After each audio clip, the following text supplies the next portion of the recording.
মসজিদে নববীর সামনে বারান্দায় নবীজি বসা, চেহারা মুবারক মলিন। হযরত আবু বকর সিদ্দিক রাদিয়াল্লাহু আনহু হাজির। ওগো নবীজি, বাড়ি ঘর আত্মীয় স্বজন সব ছেড়ে চলে আসলাম, আপনার মলিন চেহারা দেখলে আমার ভালো লাগে না। কি হয়েছে, কে আপনার কষ্ট দিয়েছে বলেন। আল্লাহর নবী কোনো কথাই বলেন না। হযরত উমর হাজির হয়ে গেলেন, ইয়া রাসূলুল্লাহ, কোন মুনাফিক কষ্ট দিয়েছে কি, নাকি কোন ইহুদি কষ্ট দিয়েছে? দিয়ে থাকলে বলুন, এই মুহূর্তে আমি বিচার করব, তার ঘাট থেকে মাথাটা আলাদা করে দেব। আল্লাহর পয়গম্বর কোনো কিছুই বলেন না। কিছুক্ষণের মধ্যেই ওসমান রাদিয়াল্লাহু তাআলা আনহু হাজির। ওসমান গনি এসে বলেন, ওগো নবীজি, আপনার চেহারা মলিন, আমাদের ভালো লাগে না। কে কষ্ট দিল আপনার? আল্লাহর পয়গম্বর বলেছিলেন, ওসমান, মদিনায় একটা মাত্র কুয়া, এই এক কুয়ার মালিক হলো একজন ইহুদি। কুয়ার পাশে দাঁড়ায় ইহুদি ঘোষণা দিয়েছে, সকল মানুষ পানি পান করতে পারবে, কোন মুসলমান যেন পানি না নেয়। সকাল থেকে শিশুরা পর্যন্ত পানির জন্য কান্নাকাটি করেছে, তোমরা কি দেখো নাই? মদিনার হালাত তোমরা কি বুঝো নাই? ওসমান, আল্লাহ তোমাকে মাল দিয়েছেন, তুমি কি পারবে এই কুয়াটা আমারে কিনে দিতে? ওসমান গনি রাদিয়াল্লাহু তাআলা আনহু একটু লাজুক প্রকৃতির মানুষ ছিলেন। জোরে হাঁটতেন না, পর্যন্ত মধ্যম পন্থায় উনি হাঁটতেন। দৌড় তো দূরের কথা, জোরে হাঁটতেন না, লাজুক মানুষ ছিলেন। কিন্তু যেই মাত্র আল্লাহর নবী বলেন, তুমি কি পারবে নি এই কুয়াটা খরিদ করে দিতে, ওসমান গনি রাদিয়াল্লাহু তাআলা আনহু আল্লাহর পয়গম্বরের কাছ থেকে অনুমতি নিয়ে এত জোরে দৌড় দিয়েছিলেন, যারাই দেখছেন আশ্চর্য। জীবনে কোনোদিন ওসমানরে এইভাবে দৌড় দিতে দেখি নাই। এক দৌড়ে ইহুদির বাড়ির সামনে গিয়ে দাঁড়াইছে, রে ভাই জলদি বের হও, তোমার সাথে আমার বড় দরকার। ইহুদি ঘর থেকে ঘরের সামনে গেছেন, কি ব্যাপার ওসমান গনি আমার বাড়ির সামনে? ভাই রে, এই যে কুয়াটা, সকল মানুষ তোমার কুয়ার পানি পান করে, এই কুয়া আমার দরকার। কি বিনিময়ে তুমি বিক্রি করবে এই মুহূর্তে বলতে পারো, যা চাইবা আমি তাই দেব। এই ইহুদি সুযোগ বুঝে চুক্তিটা এমন ভাবে করলো, ওসমান, তোমার তো 300 খেজুর গাছের একটা বাগান আছে, যেই একটা বাগান থাকলে সে তখনকার সময়ে শিল্পপতি। রে ওসমান, এই বাগানে পানি দিতেও কোনো কষ্ট করা লাগে না, এই বাগানের ভিতরেই একটা নহরও আছে। এই বাগানটা যদি আমার নামে লিখে দাও, আমি তোমার নামে কুয়াটা লিখে দেব। ওসমান গনি রাদিয়াল্লাহু তাআলা আনহু বলেন, কাগজ, তখনকার সময়ে তো কাগজপত্র লেখা হইতো না, চামড়ার খত ছিল। এখনই লেখালেখি করো, আনো চামড়ার লেখালেখি, আমরা এখনই চুক্তিপত্র আনো। চামড়ার পাতার মধ্যে চামড়ার উপরে লেখালেখি হয়ে গেল। 300 খেজুর গাছের বাগানটা ইহুদির নামে লিখে দিয়ে দিলেন, আর ওই কুয়াটা ওসমান গনির নামে লিখে নিলেন। নিয়ে এই চামড়ার পট্টিটা যখন তার হাতে উঠাইয়া দিলেন, আর বলতেছেন, অনেকেই আশপাশে অনেক মানুষ জমা হয়ে গেছে, ওসমান, এত চড়া দামে আপনি কেন কিনলেন? 10টা কুয়া চাইতে আরো বেশি দাম দিয়ে দিবেন।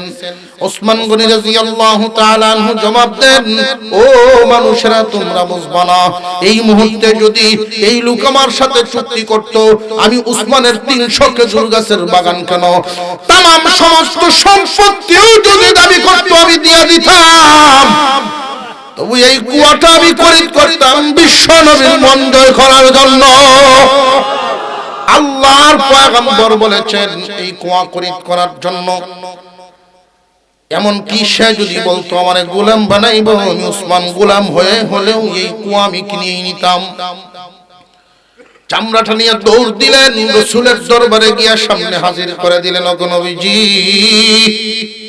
এই মুহূর্ত থেকে এই কুয়া আপনার পায়ে আমি দান করে দিলাম। আল্লাহর পয়গম্বর কুয়ার কিনারে দাঁড়াইয়া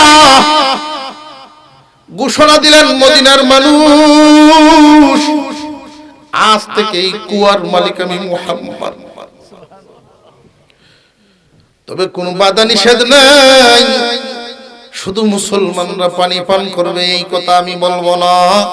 সারা মদিনার সব মানুষ এই কুয়া থেকে পানি পান করো। আমি কোন দরজার ইমানদার? আমি কি সত্যিকারের ইমানদার হতে পেরেছি, নাকি আমার মধ্যে কমতি আছে? যদি কমতি থাকে, কমতি পূরণের জায়গা দুনিয়া, এখনো সময় আছে পূরণ করা। আর যদি কমতি পূরণ না করে, নিজের ভুগনিটা নিজেই ভুগতে হবে। ইন্নামাল মুমিনুনা আল্লাযীনা ইযা যুকিরাল্লাহু ওয়াজিলাত কুলুবুহুম ওয়া ইযা তুলিয়াত আলাইহিম আয়াতুহু যাদাতহুম ঈমানা ওয়া আলা রাব্বিহিম ইয়াতাওয়াক্কালুন। আল্লাহ বলেন, সত্যিকারের ইমানদারের এক নাম্বার গুণ, আল্লাহর নাম শুনলে তার ভিতরে কম্পন শুরু হবে, ভয় ভীতি শুরু হবে। আল্লাহর নামটা শুনলেই তার মধ্যে একটা ভয় কাজ করবে। আমরাও এখানে যারা আছি আল্লাহকে ভয় করি কারা কারা জিগাইলি সবাই হাত তুলব। শুধু আমরা না, তামাম দেশের সব মুসলমানরাই হাত তুলবে যে আল্লাহকে ভয় করি। আসলে কিন্তু আল্লাহকে আমরা ভয় করি না, মুখে আছে ঠিকই, বুকে নাই। যার অন্তরে আল্লাহর ভয় আছে, আল্লাহর হুকুম আহকাম পরিপূর্ণভাবে সে পালন করবে। যেই সমাজের মানুষ আল্লাহকে ভয় করে, ওই সমাজের মসজিদের হালত হলো, জুমার নামাজে যেই পরিমাণ মুসল্লি, ফজরের নামাজে ওই পরিমাণই মুসল্লি হবে। ওই সমাজে কোনো সুদ থাকবে না, বেপরদাগি থাকবে না। আসলে আমাদের আল্লাহর ভয় শুধু মুখে, অন্তরে নাই। কোন ধরনের মানুষের ভিতরে আল্লাহর ভয় আছে বুঝবেন খুব সহজে, বুঝবেন খুব সহজে। আল্লাহকে যারা ভয় করে, প্রথমত আল্লাহর ভয়ের ব্যাখ্যাটা একটু অনেক লম্বা চূড়া, আমি শর্টকাট ভাবে যেন মনে রাখতে পারেন এই জন্য শর্টে বলি। আল্লাহ যা নিষেধ করেছেন এগুলো ছেড়ে দিবে, আল্লাহ যা আদেশ করেছেন এগুলো সে আঁকড়ে ধরবে। আল্লাহ পাক রব্বুল আলামিনের ভয় তার ভিতরে এই পরিমাণ যে আল্লাহর নাম শুনলেই ভিতরে একটা কম্পন শুরু হয়, তার মধ্যে পরিবর্তন আসবে।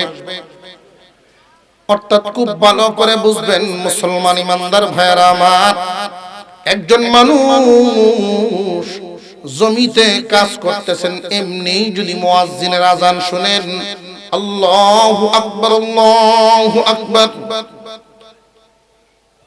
কাজের মায়া কমে যাবে, মসজিদের মায়া ঢুকে যাবে, পরিবর্তন হবে। খুব মনোযোগের সাথে কাজটা করতেছে, যেই মাত্র আল্লাহর নাম তার কানে বাজবে, এই মায়া ছেড়ে দিয়ে আল্লাহর সামনে দাঁড়াতে হবে। নামাজের সময় হয়ে গেছে, পরিবর্তন চলে আসবে মনের ভিতরে। কোন একজন মানুষ কটু ভাষায়, অশ্লীল ভাষায় যদি কেউ অকথ্য ভাষায় গালিগালাজ করতে থাকে, এই মুহূর্তে যদি তারে কেউ স্মরণ করায় দেয় আল্লাহকে ভয় করো, সত্যি যদি তার ভিতরে আল্লাহর ভয় থাকে, সাথে সাথে পরিবর্তন হবে। অর্থাৎ চিল্লা পাল্লা বন্ধ হয়ে স্টপ হয়ে যাবে জবান। গুনার কাজের দিকে দাবিত হচ্ছে, এই টাইমে যদি কোনো মানুষ তারে স্মরণ করায় আল্লাহকে ভয় করো, এই কাজের দিকে আর যাবে না, আল্লাহর ভয় তার ভিতরে চালু হয়ে যাবে, কম্পন শুরু হয়ে যাবে। আল্লাহ পাক রব্বুল আলামিনের নামের ভয় যার অন্তরে আছে, বুঝবেন ইমানদার, সত্যিকারের ইমানদার হওয়ার গুণ তার মধ্যে একটা আছে। আল্লাহর নাম শুনলো, গুনাহ ছাড়লো না, আল্লাহর নাম শুনলো, নেক কাজে লাগলো না, বোঝা গেল আল্লাহর ভয় তার ভিতরে নাই। কোন ধরনের ইমানদার? আল্লাহ বলেন তোমাদের মতো করে তোমরা বলতে থাকো, আমি আমার পক্ষ থেকে জানায়া দিলাম সত্যিকারের ইমানদারের গুণ হবে 5টা। সত্যিকারের ইমানদারের গুণ হবে কয়টা? জবান খুলে কয়টা? আরো জোরে। 1 নম্বরে আল্লাহর ভয়। কার ভিতরে কি পরিমাণ আছে নিজেই নিজে হিসাব মিলায় ফেলেন। কারোর বলার দরকার নাই আপনি কোন মানের ইমানদার, আপনার হিসাব আপনি মিলায় ফেলেন। দুনিয়ার ব্যাংকে টাকা জমা দেওয়ার আগে নিজে একবার গণি না আগে নিজে একবার গণি, এরপরে ব্যাংকাররে দিয়া গণাই। আল্লাহর দরবারে তোমার এই ঈমান পরীক্ষা করার আগে নিজে পরীক্ষা করিয়া লও। আল্লাহর ভয় ভিতরে জাগানোর চেষ্টা করো। পূর্ণ করার জায়গায় দুনিয়া থেকে বিদায় হয়ে গেলে আর ঈমান আনতে পারবে না। 1 নাম্বার গুণ ঈমান। আল্লাহর প্রতি যার ভয় আছে, ঈমানদারের 1 নাম্বার গুণ আল্লাহর ভয়। 2 নাম্বার ওয়া ইযা তুলিয়াত আলাইহিম আয়াতুহু যাদাতহুম ঈমানা। ঈমানদারের 2 নাম্বার গুণ হলো আল্লাহর কালামের তিলাওয়াত শুনলে তার ঈমান বাড়বে। আল্লাহর কালামের তিলাওয়াত শুনলে যদি ঈমান বাড়ে, এটা বুঝবো কেমনে? ঈমান তো দেখা যায় না। ঈমান দেখা যায়? ঈমান তো দেখা যায় না, বুঝবো কেমনে? যে বুঝবেন যদি কোরআন শুনলে ভালো লাগে, কোরআন পড়লে ভালো লাগে, কোরআন যেখানে পড়ানো হয় মাদ্রাসা ওইটা দেখলে ভালো লাগে, কোরআন যারা পড়ে তাদেরকে দেখলে যদি ভালো লাগে, কোরআন যারা পড়ায় আলেমরারে দেখলে যদি ভালো লাগে, তালিবে ইলম দেখলে ভালো লাগে, বুঝবেন আপনার ঈমান বাড়ে। এটা কয় নাম্বার গেল? আপনারা নাম্বারগুলি বললেন। ঠান্ডার রাত, আপনারা যদি একটু সহযোগিতা করেন তাহলে কথাগুলো শেষ করা সম্ভব হবে। এটা কয় নাম্বার গুণ? 2 নাম্বার। 1 নাম্বার আল্লাহর ভয়, 2 নাম্বার কোরআনের মহব্বত। যার ভিতরে কোরআনুল কারীমের ন্যূনতম মহব্বত থাকে না, কোরআনের মহব্বত নাই, এই লোক ঈমানদার না। সমাজে অনেক নামে দামে মুসলমান আছে, আলেমদের বিরুদ্ধে সমালোচনা করে। অনেক নামদামি মুসলমান আছে, মাদ্রাসার বিরুদ্ধে অবস্থান নেয়।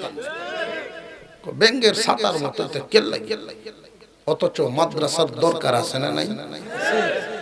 আলেম উলামা যদি সমাজে না থাকে, গরু মরে, ছাগল মরে, মুরগি মরে, মানুষও এভাবেই মরবে, জানাজা দেওয়ার কেউ থাকবে না। ফখরে বাঙ্গাল তাজুল ইসলাম রহমতুল্লাহ আলাইহি, উনি এক মজলিসে বসছেন, সব ইংরেজি আর উনি হল আরবি। তো ইংরেজিরা যখন বেশি, ওনারা দেখলে তো একটু কোসা কাসা দিবই, ঠিক না বেটি? কোন এক জায়গায় যদি আমার মতো মেসাব একজনে দেখে আর সব ফ্যান শার্ট টাইও লাই, তো তার আর মনের জোর বেশি না? তারা কুসায় কাসায় বলেন, হুজুররা সমাজের কোন কামেরই না, কোন কোন কামও লাগে? তো ফখরে বাঙ্গাল রহমতুল্লাহ বলেন এই কামও লাগে। এই আঙ্গুলের কিন্তু হওয়ার খুব সাংঘাতিক। এই আঙ্গুলটা এটা কাজ্জা লাগায়, ঠিক না বেটি? এটা কাজ্জা যেমন লাগায়, আবার কোন কোন এলাকা থ্যাংক ইউ ভেরি গুড বোঝায়, দুইটাই ধন্যবাদ বোঝায়, যে যেমনে বুঝে। যেই মাত্র হুজুরে কইছেন হ্যাঁ হুজুররা এই কামনাত লাগে, এখন তো হগল ইংরেজিরা ধরছে এই কামনাত মানে। আপনারা চেতেন না, বসেন, বুঝে না। হাতের 5 আঙ্গুল মিলে একটা সমাজ। আমাদের সমাজেও অনেক ধরনের মানুষ মিললে হলো একটা সমাজ। কেউ ব্যবসায়ী, কেউ গৃহস্থ, কেউ চাকরিজীবী, কেউ মেসাব। এই সকলে মিললে যেমন একটা সমাজ, এই হাতের 5টা আঙ্গুল মিললেও একটা সমাজ। লক্ষ্য করে দেখবেন এই 5 আঙ্গুলের মধ্যে এই 4 আঙ্গুল গঠনের দিকেও মোটামুটি মিল, অবস্থানও খুব কাছাকাছি, ঠিক না বেঠিক? আর এই আঙ্গুলটা গঠনেও মিল নাই, অবস্থানেও কাছে নাই, দূরা আলাদা হয়ে গেছে। সমাজের মানুষও ব্যবসায়ীর সাথে চাকরিজীবীর তুতার মিল আছে, চাকরিজীবীর সাথে গিরসেরও তুতার মিল আছে। লেবাস কোসন উড়া বসা মোটামুটি তারার অবস্থানও একসাথে, উড়া বসা একসাথে, সব একসাথে মিল হরে কাছাকাছি। তো আলেমরার সাথে তেমন মিল নাই, তারার অবস্থান একটু দূরা। একজন আলেম যদি কোনো পঞ্চায়েতেও যায় সালিশ হগলের লাগি বেড়া হইয়া দাঁড়ায়,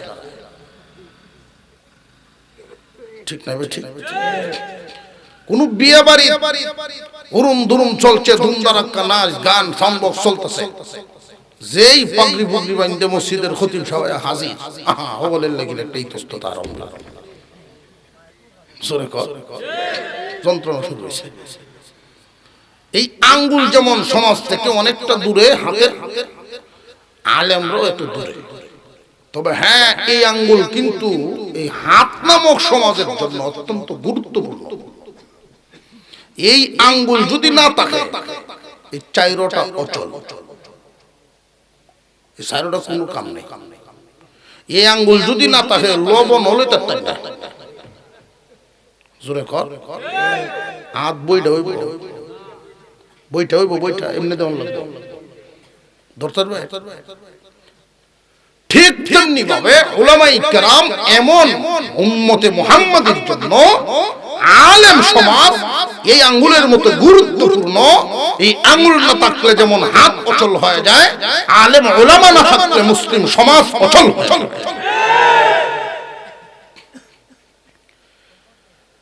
অনেক মানুষ কোরআনের বিরুদ্ধে অবস্থান নেয়, যদি একটু পদের লালচ শরীরের সাথে লাগিয়ে যায়, ভদ ফায়ালায় কোনো একটা, বা অর্থ সম্পদ হয়ে যায়, চর্বি হয়ে গেছে, দেখবেন আলেমদের বিরুদ্ধে সমালোচনা শুরু হয়ে গেছে।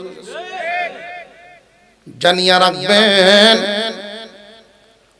আমরা যদি মুসলমান নিজেদেরকে দাবি করি, আমাদের সকল ঘুরে গেড়ে শেষ ঠিকানা যায় নামাজ। ঘুরে ফিরে রিটায়ার্ডের পরেই হোক, গৃহস্থী শেষে বুড়া হওয়ার পরেই হোক, শেষ জীবনের ঠিকানায় একটাই, জায়নামাজ। এই জায়নামাজে গেলে আলেমদের ছাড়া কোনো গতি। সত্যিকারের ইমানদারের 2 নাম্বার গুণ কোরআনের মুহাব্বত, 3 নাম্বার গুণ ওয়ালা রাব্বিহিম ইয়াতাওয়াক্কালুন। সত্যিকারের ইমানদার হামেশা সর্বদা সর্বহালতে আল্লাহর উপরে ভরসা করে চলবে। ভরসা কার উপর? আল্লাহর উপর। কালা কালা ঘুমো হাত তুলেন দে, ঘুমো থাকলে কেউ হাত তুলে না, যে ঘুমো আছে হাসাবে আছে, আদা মাদা নাই, পুরা আছে। কে কে সজা শুধু হাত তুলেন তো দুই মাশাআল্লাহ বাজান, আপনার তুলনা না না তুলনা ধরো চাদরের ভিতরে হাতটা না রে তাকবীর। আমারও টাইম হয়ে গেছে শেষ, নইলে আরো ঘন্টা খানিক আগে সাক্ষাৎ হয়ে যেত। শীতও হচ্ছে হঠাৎ করে, কয়েকদিন যাবত খুব শীত যাইতেছে একটু বেশি। একবার ফায়জামা ভিন্দেলছে ডাবল, 2 ফায়জামা, শীতে সাইকেল ধরে আইতেছে মাহফিল, 2 ফায়জামা ভিন্দেলছে। মাহফিল আর ঘুম তাল্লো না, বের লাগিয়েছে পেশাব করার গিয়ে এক চেন কুলছে আর একটা কুলছে না। সারা বছর যে অভ্যাস, সেই অনুযায়ী এখন তো ওটার কাম ফেস লাগিয়েছি, গেছে গিয়ে বাড়ি ডাকি আর ভাই না নাম কয়ে লাভ নাই, তো তোর বুঝল ক্যামেরা কুমেরা আসে না, খবর যাবো হুজুর এটা আবার ওয়াজ কোন লাগে। শীতের হালতটা দেখলাম, সর্বহালতে ভরসা থাকবে কার উপর? এটা বুঝবেন আপনারা, সংখ্যায় খুব কম মানুষ পাবেন এরকম। যদি জিজ্ঞাসা করেন কেমন আছো, আলহামদুলিল্লাহ উচ্চারণটা খুব কম মানুষের জবানেই পাওয়া যায়। ইমানদারের মুখ থেকে পোষ করে বেরিয়ে যাবে আলহামদুলিল্লাহ।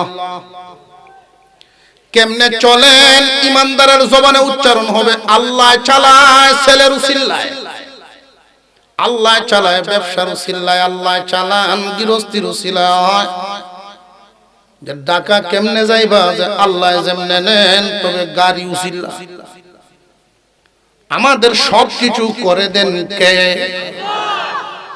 বিভিন্ন মাধ্যমে আল্লাহ করেন যে আল্লাহ, এই ভরসা থাকবে ইমানদারের অন্তরে। 4 নাম্বার গুণ আল্লাযীনা ইউকিমুনাস সালাহ, নামাজ কায়েম করা।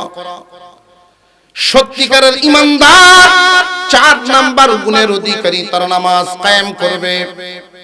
নামাজ কায়েমের ব্যাখ্যা অনেক লম্বা চূড়া। নামাজ কায়েম শব্দের অর্থ হলো প্রতিষ্ঠিত করা, নামাজকে প্রতিষ্ঠিত করা।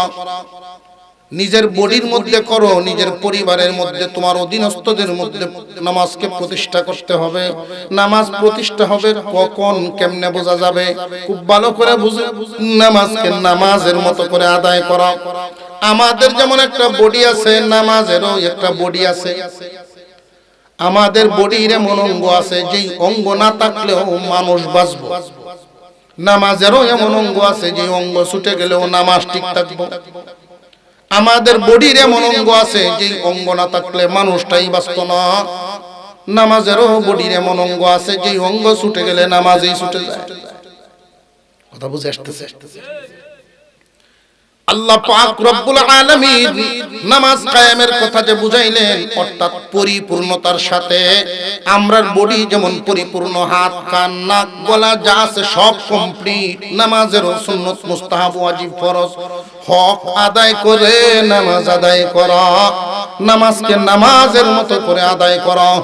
অনেক মানুষ দেখবেন নামাজও পড়ে গরিব টাইম মধ্যে করে আছে না নাই? যে সময় সেজদা যায় জায়গা ফু দেয় আগে, এরপরে যায় সেজদা, কপালত মারি পড়ে। নামাজও পড়ে মানুষও দেখে। আল্লাহ পাক রব্বুল আলামিন যে বুঝাইলেন যে নামাজ যে পড়তেছে আল্লাহর সামনে দাঁড়ায়া ওয়াক্ত মতো হক আদায় করে নামাজ পড়া, নামাজ কায়েমের একটা অর্থ।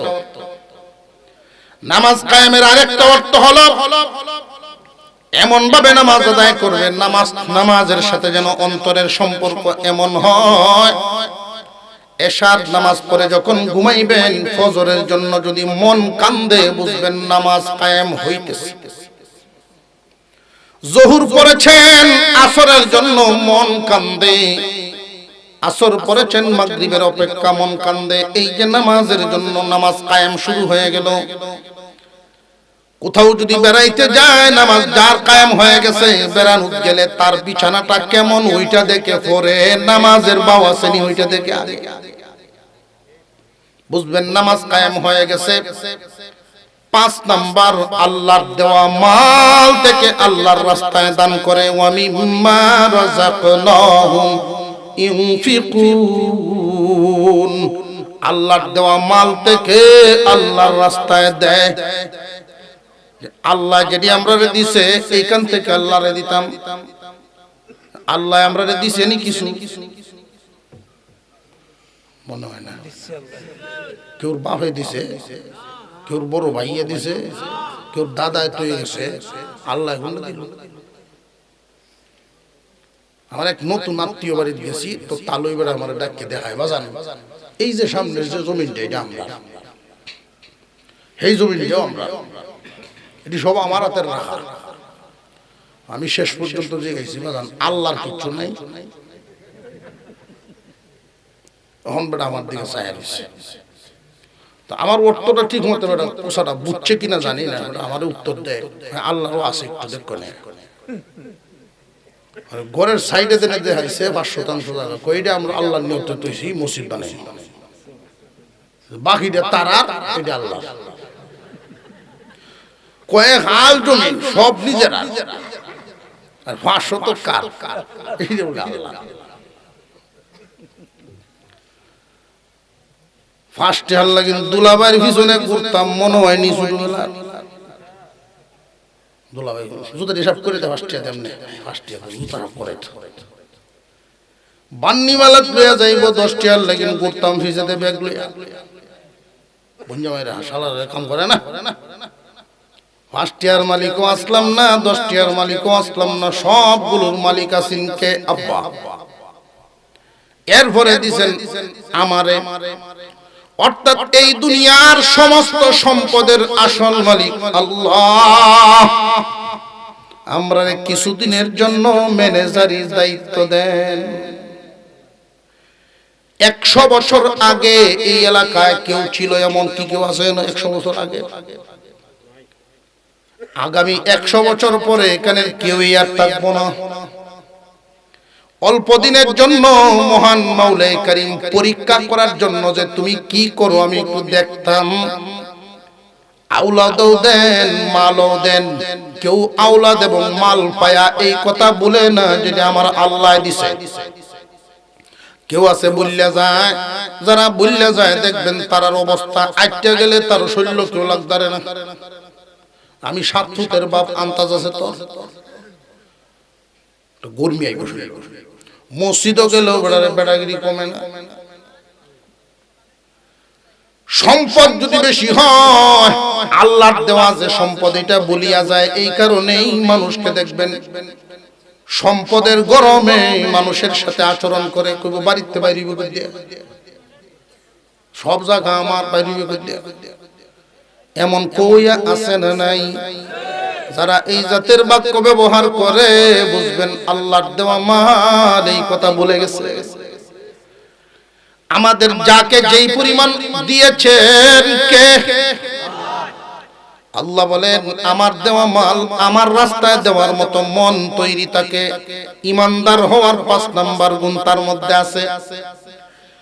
পরিপূর্ণ বিশ্বাস যদি থাকে, আল্লাহর দেওয়া মাল আল্লাহর রাস্তায় দেওয়ার মন যদি থাকে, একটা ঘটনা শুনলেই বুঝে আসবে ইমানদারদের মর্যাদা। আল্লাহ দেন দিয়ে আবার পরীক্ষা করেন। ছোট বাচ্চাদেরকে দেখবেন 10টা চকলেট নিয়ে আসছেন আব্বা বাজার থেকে, এই 10 চকলেট পকেটের মধ্যে রাখছেন 8টা, 2টা দিয়েছেন বাচ্চারা তো দিয়ে কুলে নিছেন। বাচ্চা খুব খুশি, বাবা আ করে যা আমার একটা দেও। বাবা কি খাওনের লাগিন কয় না পরীক্ষা করে। বাচ্চা যখন সিলায় বাপের মুখ দেয়, বাবা খুশি হয়ে কয় পুত্রে আমি খাওয়ার জন্য আ করি নাই, তোমার দেখার জন্য আ করছি। নাও এই 2টা তো তোমারই, আমার পকেট আরো আছে 8টা, ওইটাও তোমার। আল্লাহর দেওয়া মাল আল্লাহর রাস্তায় সবাই দেওয়ার মন থাকে না। জানিয়া রাখবেন দুনিয়া থেকে বিদায় হয়ে গেলে আপনার মালের ওয়ারিশ হবে অন্যরা। জাত হয়ে গেলেন ভাগ বাটোয়ারা করে নিয়ে যাবে অন্যরা। আপনার হাতে থাকাকালীন সময়ে পরীক্ষায় পাস করেন, দুনিয়াটা পরীক্ষার হল। মনে চাইবো না যে কষ্ট করে আমি এটা জমাইছি, এটা দেই কেমনে। মনরে বুঝাইবেন, মনরে এটা পরীক্ষার হল, ফেল করলে চলবে না, পাস করতে হবে। আল্লাহর নবীর সাহাবীরা পাস করে গেছেন। মসজিদে নববীর সামনে বারান্দায় নবীজি বসা, চেহারা মুবারক মলিন। হযরত আবু বকর সিদ্দিক রাদিয়াল্লাহু আনহু হাজির। ওগো নবীজি, বাড়ি ঘর আত্মীয় স্বজন সব ছেড়ে চলে আসলাম, আপনার মলিন চেহারা দেখলে আমার ভালো লাগে না। কি হয়েছে? কে আপনার কষ্ট দিয়েছে বলেন? আল্লাহর নবী কোনো কথাই বলেন না। হযরত উমর হাজির হয়ে গেলেন, ইয়া রাসূলুল্লাহ কোন মুনাফিক কষ্ট দিয়েছে কি, নাকি কোন ইহুদি কষ্ট দিয়েছে? দিয়ে থাকলে বলুন, এই মুহূর্তে আমি বিচার করব, তার ঘাট থেকে মাথাটা আলাদা করে দেব। আল্লাহর পয়গম্বর কোনো কিছুই বলেন না। কিছুক্ষণের মধ্যেই ওসমান রাদিয়াল্লাহু তাআলা আনহু হাজির। ওসমান গনি এসে বলেন, ওগো নবীজি, আপনার চেহারা মলিন, আমাদের ভালো লাগে না। কে কষ্ট দিল আপনার? আল্লাহর পয়গম্বর বলেছিলেন, উসমান, মদিনায় একটা মাত্র কুয়া, এই এক কুয়ার মালিক হলো একজন ইহুদি। কুয়ার পাশে দাঁড়াইয়া ইহুদি ঘোষণা দিয়েছে, সকল মানুষ পানি পান করতে পারবে, কোন মুসলমান যেন পানি না নেয়। সকাল থেকে শিশুরা পর্যন্ত পানির জন্য কান্নাকাটি করেছে, তোমরা কি দেখো নাই? মদিনার হালাত তোমরা কি বুঝো নাই? উসমান, আল্লাহ তোমাকে মাল দিয়েছেন, তুমি কি পারবে এই কুয়াটা আমারে কিনে দিতে? উসমান গনি রাদিয়াল্লাহু তাআলা আনহু একটু লাজুক প্রকৃতির মানুষ ছিলেন, জোরে হাঁটতেন না, পর্যন্ত মধ্যম পন্থায় উনি হাঁটতেন। দৌড় তো দূরের কথা, জোরে হাঁটতেন না, লাজুক মানুষ ছিলেন। কিন্তু যেই মাত্র আল্লাহর নবী বলেন, তুমি কি পারবে নি এই কুয়াটা খরিদ করে দিতে, উসমান গনি রাদিয়াল্লাহু তাআলা আনহু আল্লাহর পয়গম্বরের কাছ থেকে অনুমতি নিয়ে এত জোরে দৌড় দিয়েছিলেন, যারাই দেখছেন আশ্চর্য, জীবনে কোনোদিন উসমান রে এইভাবে দৌড় দিতে দেখি নাই। এক দৌড়ে ইহুদির বাড়ির সামনে গিয়ে দাঁড়াইছে, রে ভাই জলদি বের হও, তোমার সাথে আমার বড় দরকার। ইহুদি ঘর থেকে ঘরের সামনে গেছেন, কি ব্যাপার উসমান গনি আমার বাড়ির সামনে? ভাইরে, এই যে কুয়াটা, সকল মানুষ তোমার কুয়ার পানি পান করে, এই কুয়া আমার দরকার, কি বিনিময়ে তুমি বিক্রি করবে এই মুহূর্তে বলতে পারো, যা চাইবা আমি তাই দেব। তখনকার সময়ে খেজুর গাছ, একটা গাছের মূল্য যত, এরকম 5টা গাছের মূল্য। কিন্তু ইহুদি যখন শুনলো উসমানের বড় দরকার, সুযোগ বুঝে এই ইহুদি সুযোগ বুঝে চুক্তিটা এমন ভাবে করলো, উসমান, তোমার তো 300 খেজুর গাছের একটা বাগান আছে, যেই একটা বাগান থাকলে সে তখনকার সময়ে শিল্পপতি। রে উসমান, এই বাগানে পানি দিতেও কোনো কষ্ট করা লাগে না, এই বাগানের ভিতরেই একটা নহরও আছে, এই বাগানটা যদি আমার নামে লিখে দাও, আমি তোমার নামে কুয়াটা লিখে দেব। উসমান গনি রাদিয়াল্লাহু তাআলা আনহু বলেন, কাগজ, তখনকার সময়ে তো কাগজপত্র লেখা হইতো না, চামড়ার খত ছিল। এখনই লেখালেখি করো, আনো চামড়ার লেখালেখি, আমরা এখনই চুক্তিপত্র আনো। চামড়ার পাতার মধ্যে, চামড়ার উপরে লেখালেখি হয়ে গেল। 300 খেজুর গাছের বাগানটা ইহুদির নামে লিখে দিয়ে দিলেন, আর ওই কুয়াটা উসমান গনির নামে লিখে নিলেন। নিয়ে এই চামড়ার পট্টিটা যখন তার হাতে উঠাইয়া দিলেন, আর বলতেছেন, অনেকেই আশপাশে অনেক মানুষ জমা হয়ে গেছে, উসমান, এত চড়া দামে আপনি কেন কিনলেন? 10টা কুয়ার চাইতে আরো বেশি দাম দিয়ে দিবেন। উসমান গনি রাদিয়াল্লাহু তাআলা আনহু জবাব দেন, ও মানুষেরা, তোমরা বুঝবা না, এই মুহূর্তে যদি এই লোক আমার সাথে চুক্তি করত, আমি উসমানের 300 খেজুর গাছের বাগান কেন, তামাম সমস্ত সম্পত্তিও যদি দাবি করত, আমি দিয়ে দিতাম। তবু এই কুয়াটা আমি খরিদ করতাম বিশ্ব নবীর মন জয় করার জন্য। আল্লাহর পয়গম্বর বলেছেন, এই কুয়া খরিদ করার জন্য। এমন কি সে যদি বলতো আমারে গোলাম বানাইব, আমি উসমান গোলাম হয়ে হলেও এই কুয়া আমি কিনে নিতাম। চামড়াটা নিয়ে দৌড় দিলেন, রাসূলের দরবারে গিয়া সামনে হাজির করে দিলেন, ওগো নবীজি, এই মুহূর্ত থেকে এই কুয়া আপনার পায়ে আমি দান করে দিলাম। আল্লাহর পয়গম্বর কুয়ার কিনারে দাঁড়াইয়া ঘোষণা দিলেন, মদিনার মানুষ, আজ থেকে এই কুয়ার মালিক আমি মুহাম্মদ। তবে কোন বাধা নিষেধ নাই, শুধু মুসলমানরা পানি পান করবে এই কথা আমি বলবো না, সারা মদিনার সব মানুষ এই কুয়া থেকে পানি পান করো। কুয়ার নামই ছিল বীরে উসমান। বীরে উসমান এখনো পর্যন্ত আছে মদিনায়, যারা সফর করতে যান, উসমানের কুয়া। এই কুয়ার ভিতরে আল্লাহর পয়গম্বর এরিয়ার ভিতরে কাজ করতেছিলেন।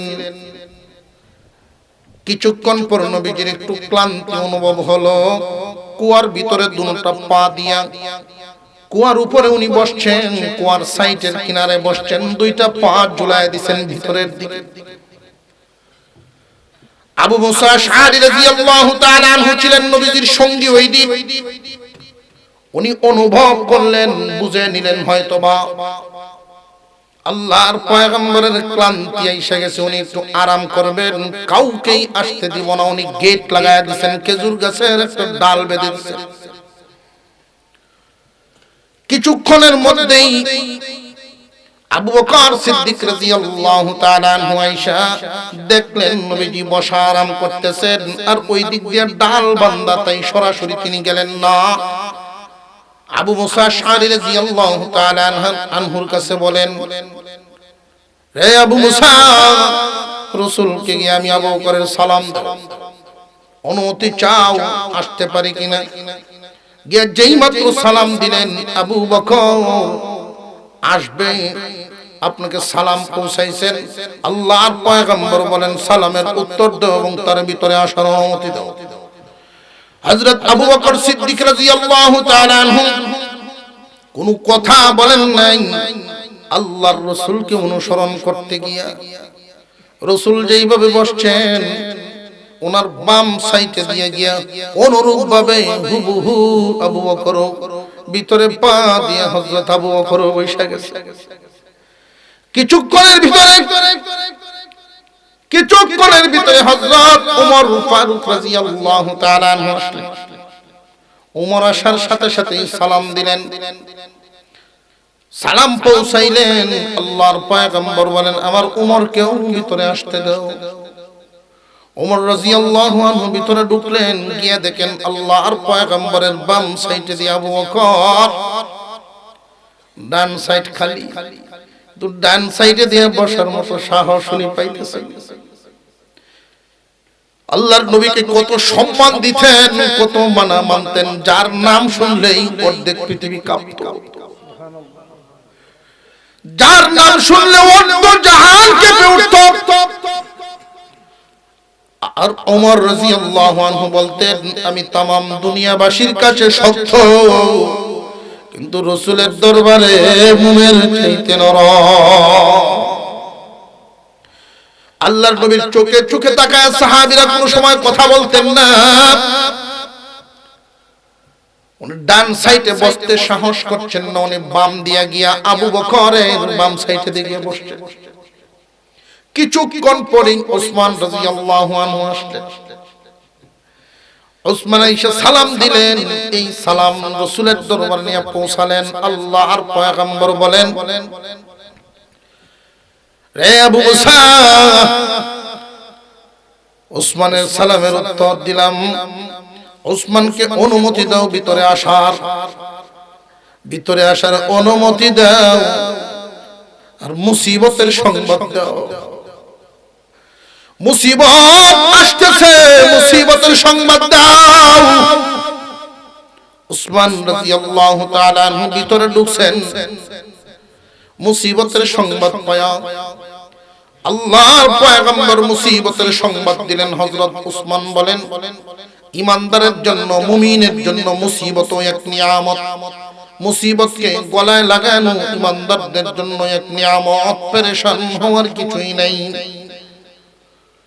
মুসিবতে পড়লে আল্লাহর মহব্বত বাড়ে বান্দার প্রতি। মুসিবতে পড়ে যদি ধৈর্য হারা না হয়, আল্লাহর মহব্বত বাড়ে। আইয়ুব আলাইহিস সালাম যখন অসুস্থ ছিলেন, সুস্থ করে দিলেন আল্লাহ। সুস্থ হওয়ার পর জিজ্ঞাসা করলেন, আইয়ুব তুমি এখন কেমন আছো? আল্লাহ, আমি ভালো আছি আলহামদুলিল্লাহ, তবে অসুস্থ থাকার সময় বেশি ভালো ছিলাম। অসুস্থ থাকা অবস্থায় আপনার দয়া মায়া আমার প্রতি বেশি ছিল। আমি প্রতিদিন জান্নাত স্বপ্নে দেখতাম।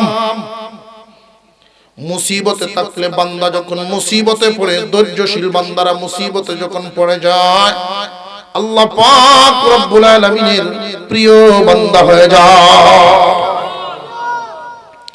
উসমান রাদিয়াল্লাহু আনহু বলেন, আনেওয়ালা মুসিবত আসলে আল্লাহ যেন আমাকে ধৈর্য ধারণের তৌফিক দান করেন, মুসিবতকে গলে লাগানোর মতো মনোভাব, মনের জোর যেন আল্লাহ আমাকে দান করেন।